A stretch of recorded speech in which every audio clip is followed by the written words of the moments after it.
नमस्कार दोस्तों, स्वागत है आप सभी का एक बार फिर से आपके अपने YouTube channel RPN 1 study point पर। दोस्तों, आज अपन बात करने वाले हैं सामान्य जीके के बहुत ही महत्वपूर्ण प्रश्नोत्तरी के बारे में, जो कि आपके पीटीटी परीक्षा में बहुत ही ज़्यादा महत्वपूर्ण रहने वाली है। सभी दोस्तों, सभी भाइयों, सभी छोटे भाई बहनों का स्वागत है आपके अपने चैनल पर। दोस्तों, सभी को गुड इवनिंग, सभी को गुड इवनिंग।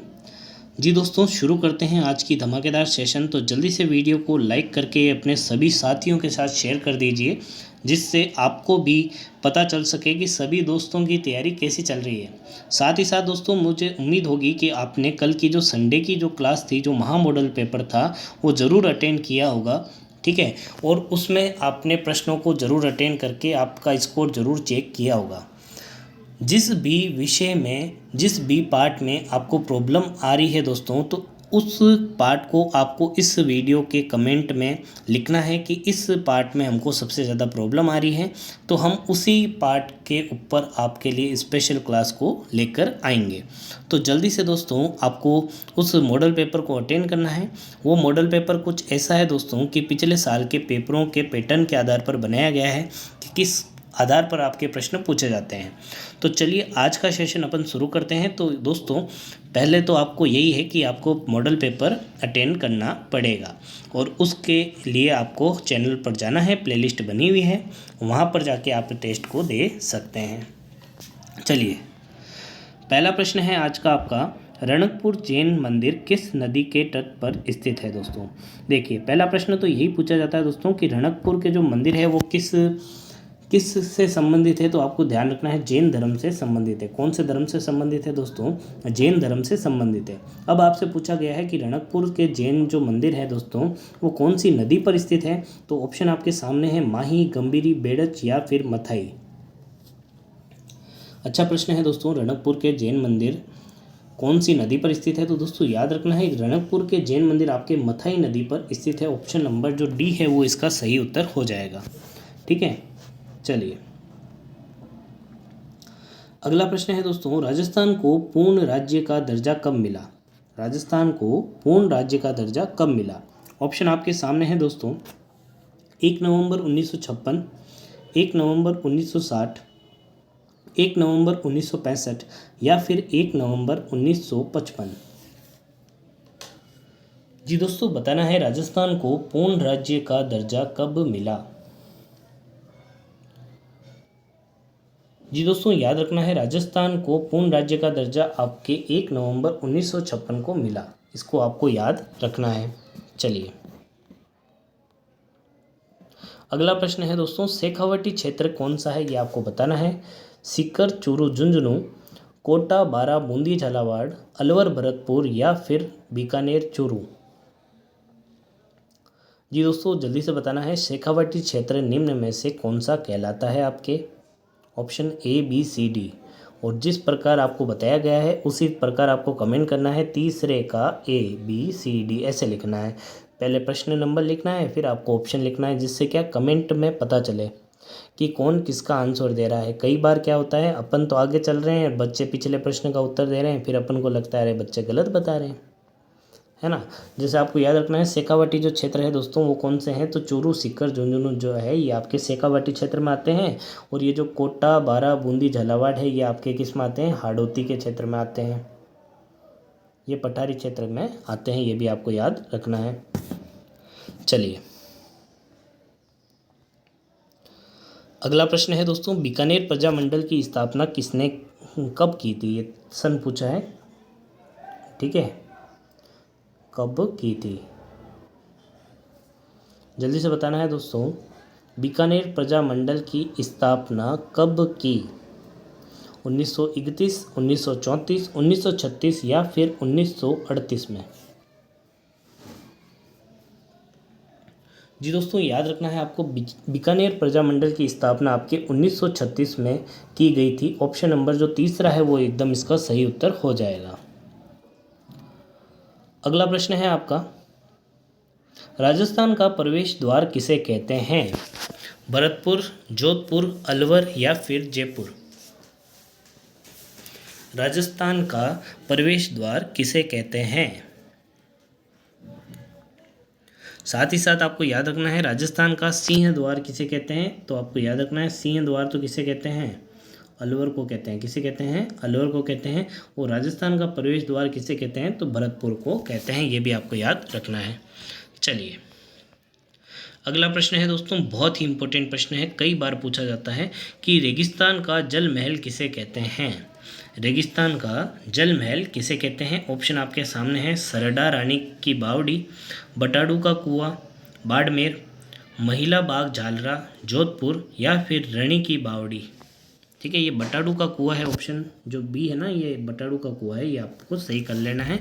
और इसी को ही राजस्थान का जल, जो रेगिस्तान का जल महल है वो कहा जाता है दोस्तों। ये आपको याद रखना है, बटाडू का कुआं, जो कि आपके कहाँ है, बाड़मेर में स्थित है। थार का गढ़ा भी कहा जाता है। चलिए अगला प्रश्न है दोस्तों, भारत की सबसे ऊंची मीनार कौन सी है। चार मीनार, कुतुब मीनार, झूलता मीनार, या फिर शहीद मीनार। जी दोस्तों जल्दी से बताना है, सबसे ऊंची मीनार कौन सी है। जी दोस्तों बात करें इसके सही उत्तर की, तो आप सभी जानते हैं कि भारत की जो सबसे ऊंची मीनार है वो है आपके option number B, Qutub Minar. ठीक है, लेकिन दोस्तों कुतुब मीनार कहाँ स्थित है, तो दिल्ली में स्थित है। कुतुब मीनार का जो निर्माण है वो किसने कराया था, देखिए शुरुआत किसने कराई थी, कुतुबुद्दीन ऐबक ने। किसने करवाई थी, कुतुबुद्दीन ऐबक ने, जो कि गुलाम वंश का संस्थापक था। उसने कुतुब मीनार का निर्माण शुरू करवाया था। लेकिन निर्माण पूरा होने से पहले कुतुबुद्दीन ऐबक की क्या हो जाती है दोस्तों, मृत्यु हो जाती है। तो इसका जो पूरा निर्माण है वो किसने कराया था, इल्तुतमिश ने। किसने करवाया था, इल्तुतमिश द्वारा करवाया गया था। कुतुब मीनार जो है आपके कुल कितनी मंजिला इमारत है, 5 मंजिला इमारत है, जिसमें से 1 मंजिल किसने बनाई थी, कुतुबुद्दीन ऐबक ने, और 3 मंजिल किसने बनाई थी, आपके इल्तुतमिश ने। टोटल तो हुई 4। अब एक किसने बनाई दोस्तों, तो एक याद रखनी है आपको, फिरोज शाह तुगलक के द्वारा बनाई गई थी। किसके द्वारा बनाई गई थी, फिरोज शाह तुगलक के द्वारा। तो आप क्या करिए, एक डायग्राम बना लीजिए इस तरीके से, 5 मंजिला ऐसा कुतुब मीनार बना लीजिए। ठीक है, ये 4 और ये 5, ये 1 2 3 4 5। ठीक है, अब देखिए पहली पर क्या लिखना है, कुतुबुद्दीन ऐबक, अगले 3 पर क्या लिखना है, इल्तुतमिश, और लास्ट वाले ऊपर में क्या लिखना है, फिरोज शाह तुगलक द्वारा करवाया गया था। तो ये आपकी थी कुतुब मीनार का निर्माण किसने करवाया, कहाँ पर स्थित है। 4 मीनार कहाँ पर स्थित है दोस्तों, तो याद रखना है हैदराबाद में स्थित है। ये भी प्रश्न पूछा जाता है। अगला प्रश्न है दोस्तों, भारत का सबसे लंबा बांध कौन सा है, भाखड़ा बांध, इंदिरा सागर बांध, हीराकुंड बांध, या फिर नागार्जुन सागर बांध। जी दोस्तों याद रखना है आपको, भारत का जो सबसे लंबा बांध है आपका, वो है आपका हीराकुंड बांध, ऑप्शन नंबर सी इसका सही उत्तर रहने वाला है। चलिए अगला प्रश्न है दोस्तों, भारत की सबसे लंबी सुरंग कौन सी है। चेनानी नेशारी सुरंग, जवाहर सुरंग, मल्लीगुड्डा सुरंग, या फिर कामसेठ सुरंग। सबसे लंबी सुरंग कौन सी है दोस्तों, बहुत ही आपसे इम्पोर्टेंट प्रश्न है, कई बार पूछा जाता है। अटल सुरंग का नया जो पुराना नाम है। जी दोस्तों याद रखना है आपको, चेनानी नेशारी सुरंग जो है वो भारत की सबसे लंबी सुरंग है दोस्तों, लगभग 9 किलोमीटर के आसपास इसकी लंबाई है। चलिए अगला है, भारत की सबसे ऊंची मूर्ति कौन सी है दोस्तों, हरमिंदर साहिब की मूर्ति, हम्पी के स्तूप, स्टैचू ऑफ यूनिटी, या फिर गौतमेश्वर की मूर्ति। जी दोस्तों जल्दी से बताना है, भारत में सबसे ऊंची मूर्ति कौन सी है, ये सभी जानते हैं। जी दोस्तों सभी जानते हैं, भारत की सबसे ऊंची जो मूर्ति है वो है स्टैचू ऑफ यूनिटी, जो कि आपके किसके ऊपर बनाई गई है दोस्तों, मतलब किस महात्मा के ऊपर बनाई गई है, तो सरदार वल्लभ भाई पटेल, जो कि भारत के लौह पुरुष कहलाते हैं। भारत के एकीकरण में जिनका योगदान सबसे अधिक है दोस्तों, जो भारत के पहले गृह मंत्री थे, उनके योगदान के लिए उन्हें सम्मान देने के लिए स्टैचू ऑफ यूनिटी भारत की सबसे ऊंची मूर्ति बनाई गई है। और ये हाल ही में ट्रेंडिंग टॉपिक है, क्योंकि इसे विश्व के 8 अजूबों में शामिल करने में प्रयास लगाए जा रहे हैं। आप जानते हैं 7 अजूबे तो हैं ही हैं, ठीक है, जिसमें भारत का सिर्फ एक ताजमहल शामिल था, लेकिन अब उसमें 7 की जगह 8 अजूबे होने वाले हैं, जिसमें 8वां अजूबा किसको शामिल करने की मांग हो रही है? स्टैचू ऑफ यूनिटी की। चलिए, कहाँ पर है ये? गुजरात में है। अगला प्रश्न है दोस्तों, माउंट एवरेस्ट पर चढ़ने वाली पहली भारतीय महिला कौन थी? ऑप्शन आपके सामने है, कल्पना चावला, रजिया सुल्तान, बछेंद्री पाल या फिर सुचेता करपलानी। जी दोस्तों, जल्दी से बताना है, माउंट एवरेस्ट पर चढ़ने वाली पहली भारतीय महिला कौन थी? जी दोस्तों, साथ ही साथ आपको याद रखना है, कल्पना चावला अंतरिक्ष में जाने वाली पहली भारतीय महिला थी। ठीक है। रजिया सुल्तान जो थी भारत की एकमात्र महिला, पहली और अंतिम महिला मुस्लिम शासक थी। ठीक है। चलिए, बछेंद्री पाल जो उत्तर दे रहे हैं वो बिल्कुल सही है दोस्तों। बछेंद्री पाल पहली महिला थी जिन्होंने क्या किया था दोस्तों? माउंट एवरेस्ट पर चढ़ाई की थी। साथ ही साथ दोस्तों एक नाम आपको याद और रखना है, संतोष यादव। क्या याद रखना है? संतोष यादव। इन्होंने क्या किया था? ये पहली महिला थी जो कि 2 बार आपके माउंट एवरेस्ट पर चढ़ाई करने वाली महिला थी। ठीक है। पहली बार तो किसने चढ़ी थी? बछेंद्री पाल। कितनी बार चढ़ी? सिर्फ 1 बार। लेकिन 2 बार सबसे पहले कौन चढ़ा? संतोष यादव चढ़ी थी। ये आपको याद रखना है। चलिए, अगला है, भारत के प्रथम वाइसराय कौन थे? ये आपको बताना है। भारत के प्रथम वाइसराय कौन थे? ऑप्शन है आपके, Sir John Shore, Lord Canning, Lord William Bentinck या फिर अर्ल कॉर्नवालिस। जी दोस्तों, पूछा गया है आपसे भारत के प्रथम वाइसराय। देखिए, कई सारे प्रश्न इस तरीके से बनते हैं। बंगाल का गवर्नर जनरल, पहला प्रश्न बनता है बंगाल के गवर्नर जनरल। ठीक है। फिर बनता है भारत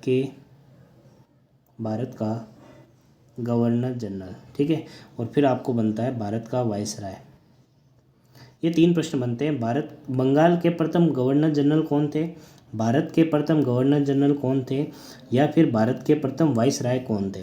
तो दोस्तों देखिए, विलियम हेस्टिंग बंगाल के प्रथम गवर्नर जनरल थे। ये आपको याद रखना है, विलियम हेस्टिंग्स। भारत के प्रथम गवर्नर जनरल का जो नाम था दोस्तों वो था लॉर्ड विलियम बेंटिंग। ये आपके सामने लिखा हुआ है जो, ठीक है। वो क्या थे? भारत के पहले गवर्नर जनरल थे।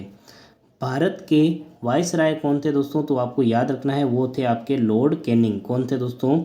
Lord Canning. और एक प्रश्न और बनता है दोस्तों, स्वतंत्र भारत के प्रथम भारतीय वाइसराय या फिर गवर्नर जनरल कौन थे? तो वो थे दोस्तों राजगोपालाचारी। कौन थे दोस्तों? राजगोपालाचारी। देखिए, 4 बताए मैंने। बंगाल का गवर्नर जनरल कौन था?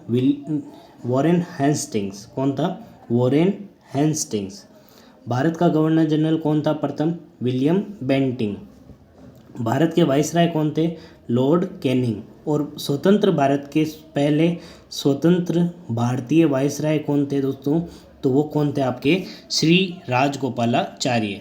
ठीक है। ये आपको चारों जो प्रश्न है याद रखने, कई बार परीक्षा में पूछे जाते हैं।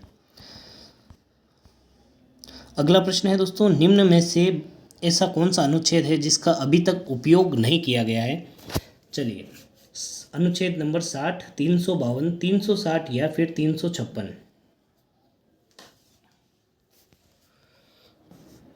जी दोस्तों, जल्दी से बताना है ऐसा अनुच्छेद जिसका अभी तक उपयोग नहीं हुआ है। जी दोस्तों, याद रखना है, अनुच्छेद नंबर 60 जो है वो राष्ट्रपति से संबंधित है। अनुच्छेद नंबर 352, 360 और 356 ये जो तीनों हैं वो आपातकाल से संबंधित है। किससे संबंधित है दोस्तों? आपातकाल से संबंधित है। आपातकाल के कितने अनुच्छेद हैं? 3 अनुच्छेद है। 3 प्रकार के आपातकाल होते हैं दोस्तों। एक जो होता है वो होता है आपका राष्ट्रीय आपातकाल, जो कि भारत में अभी तक कितनी बार लग चुका है? 3 बार लग चुका है। एक होता है राज्य आपातकाल, जो कि अलग अलग स्टेट वाइज लगता है। और एक है दोस्तों जो है आपका अनुच्छेद नंबर 360 जो है वित्तीय आपातकाल। क्या है दोस्तों? वित्तीय आपात। ठीक है। और ये आज तक भारत में नहीं लगा है, तो ये आपको याद रखना है, वित्तीय आपात नहीं लगा है। और वित्तीय आपात से संबंधित कौन सा अनुच्छेद है? अनुच्छेद नंबर 360। अगला प्रश्न है आपका, भारत में खारे पानी की सबसे बड़ी तटीय झील कौन सी है? देखिए पूछा गया है खारे पानी की सबसे बड़ी तटीय झील कौन सी है? सांबर झील, कोडाईकनाल झील, थोल झील या फिर चिल्का झील। खारे पानी की सबसे बड़ी तटीय झील कौन सी है? जी दोस्तों याद रखना है चिल्का झील जो कि उड़ीसा में है, भारत की सबसे बड़ी खारे पानी की तटीय झील है दोस्तों। ये भी प्रश्न पूछा जाता है चिल्का झील कहाँ है, तो उड़ीसा में स्थित है, ये आपको याद रखना है। अगला प्रश्न है दोस्तों वुल्लर झील भारत के किस राज्य में है? हिमाचल प्रदेश, जम्मू कश्मीर, आंध्र प्रदेश और उत्तराखंड। वुल्लर झील भारत के किस राज्य में स्थित है दोस्तों? जल्दी से कमेंट करके बताना है। जी दोस्तों बात करें इसके सही उत्तर की तो आपको याद रखना है वुल्लर झील भारत में किस राज्य में स्थित है? जम्मू कश्मीर में स्थित है, ऑप्शन नंबर बी। अगला प्रश्न है आपका भारतीय संविधान का कौन सा अनुच्छेद भारत की विदेश नीति से संबंधित है दोस्तों? चलिए जल्दी से बताना है कौन सा ऐसा संविधान है जो भारत की जो विदेश नीति है उससे संबंधित है। अनुच्छेद नंबर 380, अनुच्छेद नंबर 51, 60 और 312। जी दोस्तों ये जो प्रश्न है वो इस प्रकार से भी पूछा जाता है। विदेश नीति का जो अनुच्छेद है वो तो आपसे पूछेंगे, तो आपको याद करना है दोस्तों अनुच्छेद नंबर 51 जो कि अंतर्राष्ट्रीय शांति की बात करता है, अनुच्छेद नंबर 51। अब पूछ ले इसमें भाग कौन सा है, तो भाग नंबर कौन सा है दोस्तों? 4। कौन सा है दोस्तों? 4, जिसमें क्या दिए हुए हैं आपके नीति निर्देशक तत्व। नीति निर्देशक तत्व, ये नीति निर्देशक तत्व क्या होते हैं दोस्तों? कुछ ऐसे नियम कानून मतलब ऐसे नियम लिखे गए हैं जिनको ध्यान में रखते हुए सरकार क्या करती है? कानून बनाएगी। ऐसा कानून नहीं बनाएगी जिससे कोई अंतर्राष्ट्रीय जो किसी के साथ खराब हो, अंतर्राष्ट्रीय संबंध किसी के साथ खराब हो, ऐसे मतलब कानून अपन नहीं बनाते हैं, ये नीति निर्देशक तत्व कहते हैं। लेकिन जो प्रश्न पूछा जाता है दोस्तों ये पूछा जाता है नीति निर्देशक तत्वों को किस देशों से लिया गया है दोस्तों? तो वो आपको याद रखना है आयरलैंड से लिया गया है। किससे लिया गया है? आयरलैंड से नीति निर्देशक तत्वों को लिया गया है भारतीय संविधान में। और कई बार ये प्रश्न पूछा जाता है अनुच्छेद नंबर 51 नीति निर्देशक तत्व कहाँ से लिए गए हैं? आयरलैंड से लिए गए हैं, भाग नंबर 4। ठीक है, और भाग नंबर 4 में कहाँ से कहाँ तक? 36 से 51 तक नीति निर्देशक तत्वों का आपको मतलब भाग मिलेगा। चलिए अगला प्रश्न है भारत के अटॉर्नी जनरल की नियुक्ति कौन करता है? ऑप्शन है आपके सर्वोच्च न्यायालय के मुख्य न्यायाधीश, भारत के प्रधानमंत्री, भारत के राष्ट्रपति या फिर संघ लोक सेवा आयोग। एक प्रश्न ये भी पूछा जाता है कि अटॉर्नी जनरल कैसा पद है दोस्तों? तो याद रखना है संवैधानिक पद है, संविधान में इसको लेकर उल्लेख किया गया है। ठीक है, इनकी जो नियुक्ति होती है, इनका जो कार्यकाल होता है वो सब कौन डिसाइड करता है दोस्तों? भारत के राष्ट्रपति द्वारा डिसाइड होते हैं।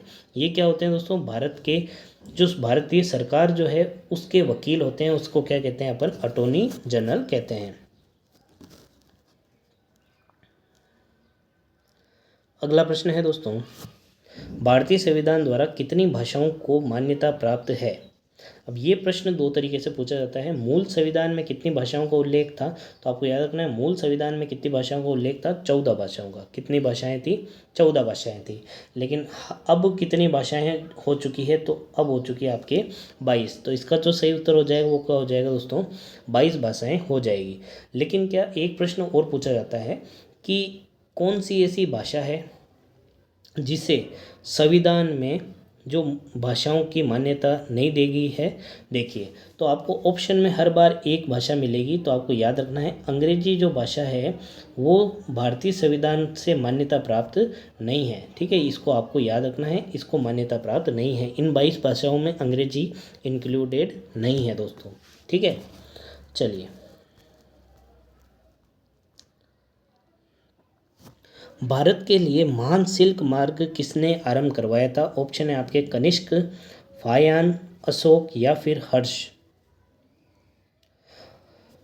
दोस्तों याद रखना है सिल्क मार्ग जो कि आपके बहुत ही इम्पोर्टेंट मार्ग था मध्यकालीन जो प्राचीन इतिहास था, ठीक है, मध्यकालीन में नहीं, प्राचीन जो इतिहास था उसमें सिल्क मार्ग बहुत ही इम्पोर्टेंट था। भारत और चाइना और साथ ही साथ में एशिया यूरोप के मध्य जो व्यापार होता था उस वो किससे होता था दोस्तों, सिल्क मार्ग से होता था।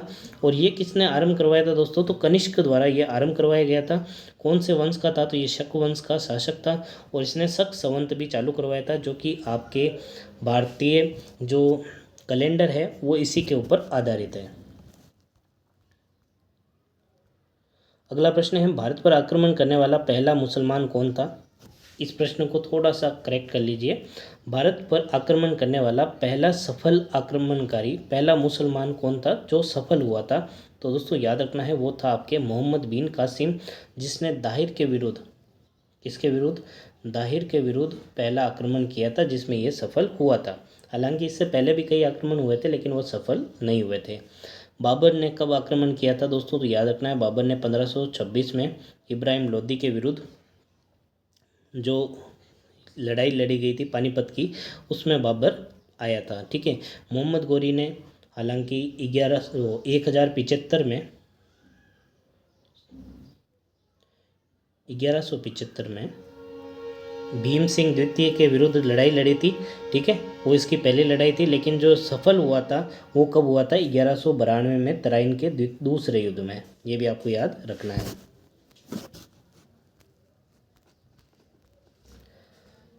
अगला प्रश्न है, निम्नलिखित में से किस राज्य में चंदन के घने जंगल है। पुष्पा पिक्चर देखी होगी तो इसका भी उत्तर हो जाएगा। चंदन के घने जंगल कहाँ पर है, आंध्र प्रदेश, मध्य प्रदेश, कर्नाटक या फिर केरल।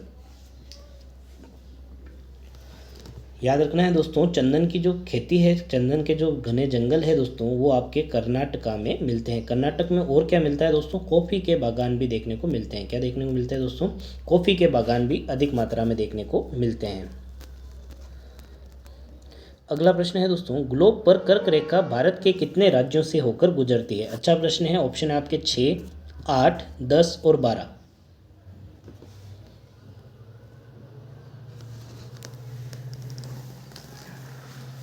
जी दोस्तों जल्दी से बताना है। अब आवाज़ क्लियर होगी आपकी, वॉइस सही आ रही है तो आप थम्स अप कर दीजिए। जी दोस्तों चलिए, ग्लोब पर कर्क रेखा जो है भारत के कुल 8 राज्यों से गुजरती है। 8 राज्य अब कौन कौन से हैं उसको याद रखना है आपको। तो आपको याद रखना है गुरु, म, छज्जा,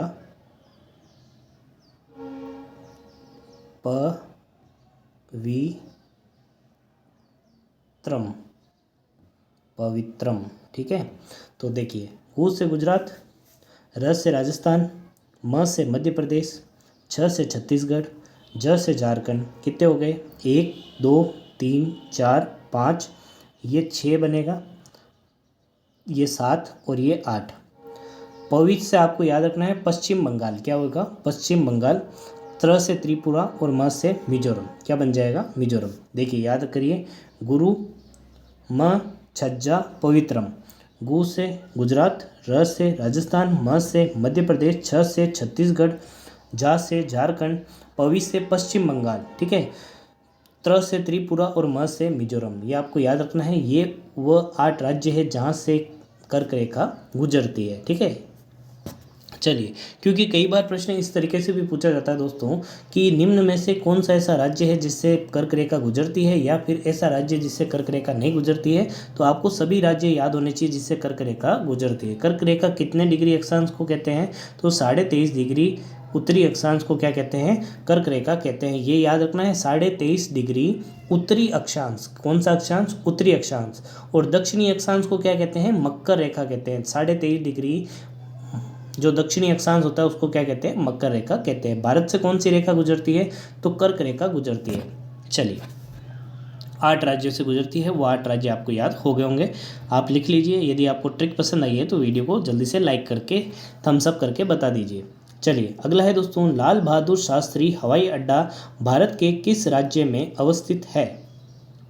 उत्तर प्रदेश, बिहार, महाराष्ट्र, आंध्र प्रदेश।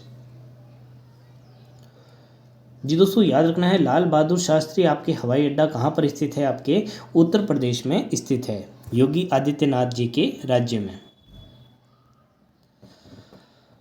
चलिए अगला प्रश्न है दोस्तों, इंदिरा गांधी नहर किस नदी के संगम से निकलती है? आप सभी जानते हैं राजस्थान के लिए बहुत ही महत्वपूर्ण इंदिरा गांधी जो नहर है दोस्तों, वो किस संगम से निकलती है? ऑप्शन चंबल, यमुना, रावी, व्यास, सतलज रावी या फिर व्यास और सतलज। जी दोस्तों, याद रखना है आपको, इंदिरा गांधी जो नहर है वो आपके व्यास और सतलज नदी के संगम से निकलती है। ठीक है, आपको ये याद रखना है। चलिए अगला है दोस्तों, बाणगंगा नदी का उद्गम स्थल है। ठीक है, बाणगंगा नदी आप सभी जानते हैं राजस्थान से निकलती है दोस्तों, इसका उद्गम स्थल कौन सा है ये आपसे पूछा गया है। ऑप्शन है आपके अरावली पर्वत, बैराट की पहाड़ियाँ, खबनौर की पहाड़ियाँ या फिर विंध्याचल पर्वत। अच्छा प्रश्न है दोस्तों, बाणगंगा का एक दूसरा नाम भी होता है, इसे कहते हैं रूडित गंगा, रूडित नदी। ठीक है, या फिर अर्जुन की गंगा भी इसे कहा जाता है। इसका जो उद्गम है दोस्तों, बैराट की पहाड़ियाँ जो कि आपके जयपुर में आती है। ठीक है, जयपुर अलवर के जो बॉर्डर है वहाँ पर मिलती है, वहाँ से ये बाणगंगा नदी का उद्गम होता है। अगला प्रश्न है दोस्तों, नंदा देवी पर्वत चोटी किस राज्य में स्थित है? ऑप्शन है आपके सिक्किम, जम्मू कश्मीर, उत्तराखंड और अरुणाचल प्रदेश। नंदा देवी आपको बतानी है किस राज्य में स्थित है पर्वत चोटी। जी दोस्तों, बात करें इसके सही उत्तर की तो आपको याद रखना है नंदा देवी पर्वत चोटी आपकी जो है उत्तराखंड में स्थित है, उत्तराखंड में स्थित है, ऑप्शन नंबर सी। अगला प्रश्न है दोस्तों, कंचनजंगा पर्वत चोटी कहाँ पर स्थित है? देखिए ऑप्शन दे रखे हैं आपको, नेपाल भारत, नेपाल तिब्बत, नेपाल या फिर भारत। जी दोस्तों, कंचनजंगा कहाँ पर स्थित है तो आपको याद रखना है दोस्तों, ये पूर्णतया भारत में स्थित है। देखिए सबसे बड़ी जो विश्व की चोटी है उसका नाम क्या है दोस्तों? Mount Everest. क्या है दोस्तों? Mount Everest. वो कहाँ पर स्थित है? आपके नेपाल में स्थित है। ठीक है, माउंट एवरेस्ट नेपाल में स्थित है। दूसरे नंबर की जो चोटी है सबसे ऊंची, उसका नाम है K2। क्या नाम है दोस्तों? K2 या फिर इसी को क्या कहते हैं? Godwin Austen. ये भारत की सबसे ऊंची चोटी थी।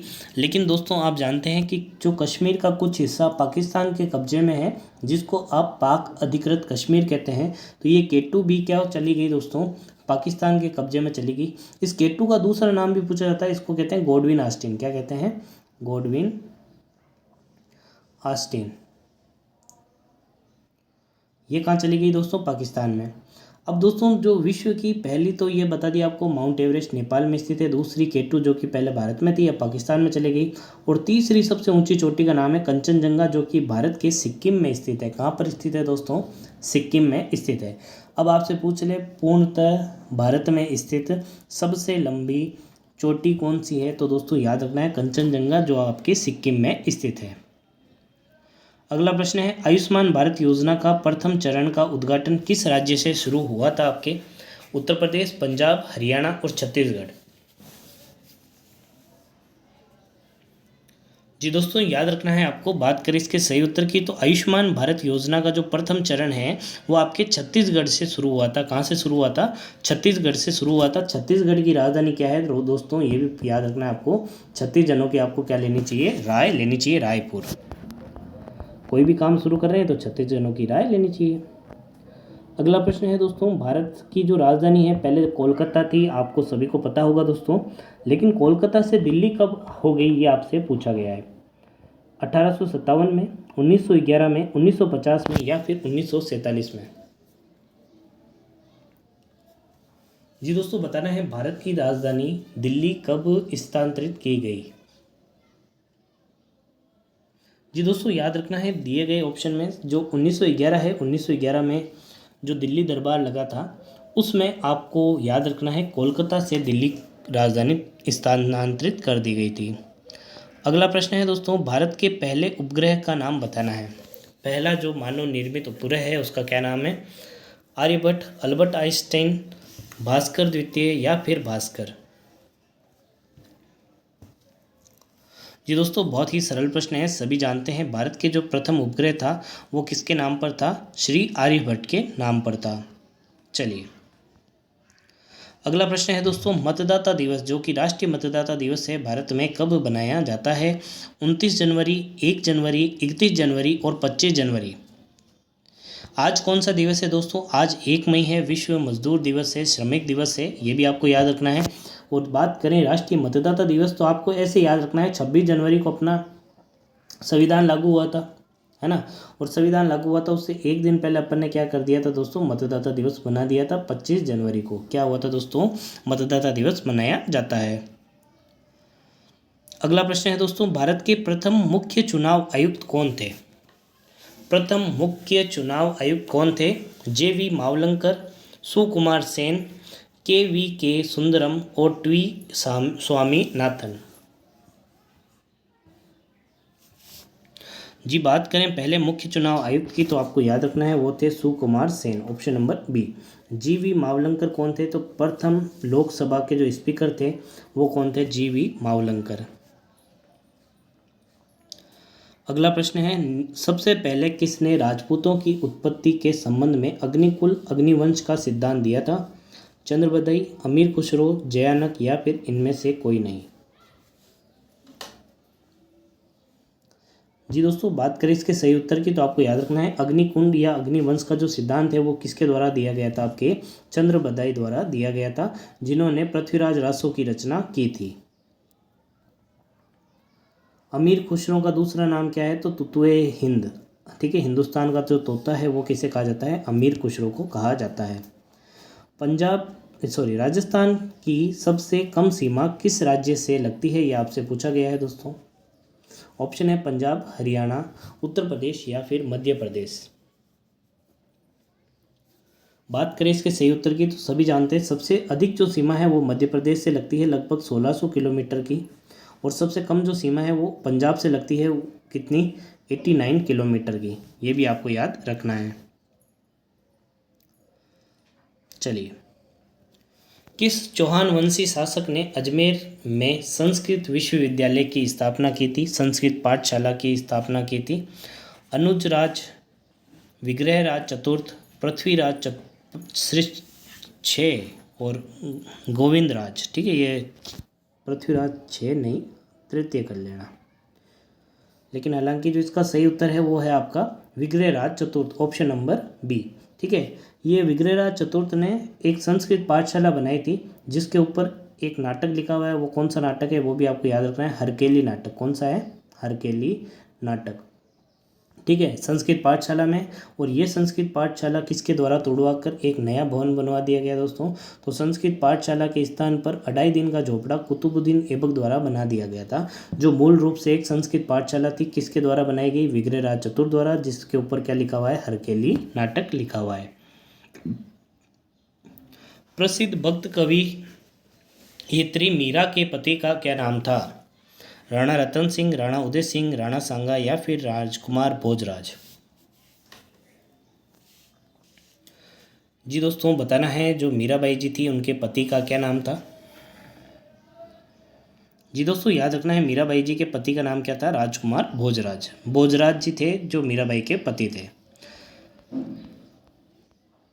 अगला प्रश्न है दोस्तों, अलाउद्दीन खिलजी ने चित्तौड़ का नाम बदलकर क्या रखा था? अलाउद्दीन ने जो चित्तौड़ पर आक्रमण किया था जब रानी पद्मावती और उनके जो राजा थे, जो राजा नाम था वो राजा का नाम क्या था दोस्तों? रतन सिंह। क्या नाम था दोस्तों? रतन सिंह। और उनकी पत्नी का नाम क्या था? पद्मावती। क्या था? पद्मावती। कब किया था ये जो आक्रमण? 1303 ईस्वी में। कब किया गया था? 1303 ईस्वी में। और चित्तौड़ को जीतकर उसका नाम क्या कर दिया था? खिजराबाद कर दिया था। ये भी आपको याद रखना है।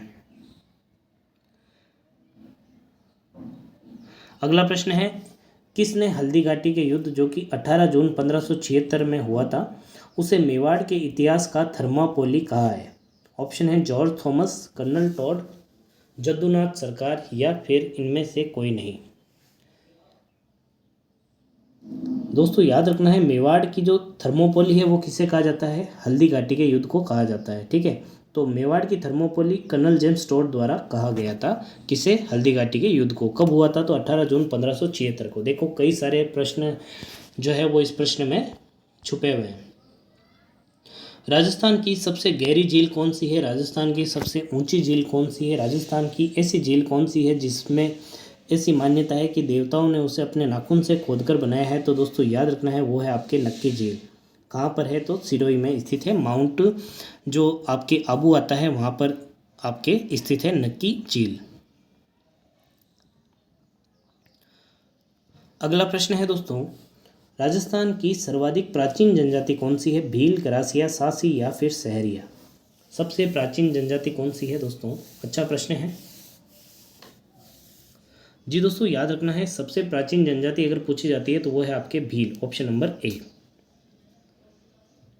चलिए दोस्तों, आज के लिए बस इतना ही। उम्मीद करते हैं आपको आज की क्लास पसंद आई होगी। क्लास पसंद आई है तो वीडियो को लाइक करना है, और कोई भी टॉपिक आपको समझ में नहीं आ रहा है तो कमेंट बॉक्स में आपको ज़रूर लिख के देना है, जिससे आपको उसकी आगामी क्लासें मिल सकें। तो दोस्तों आज के लिए बस इतना ही। उम्मीद है आप चैनल को सब्सक्राइब करेंगे, बेल आइकन ज़रूर दबाएंगे, वीडियो को अपने सभी दोस्तों के साथ शेयर ज़रूर करेंगे। धन्यवाद।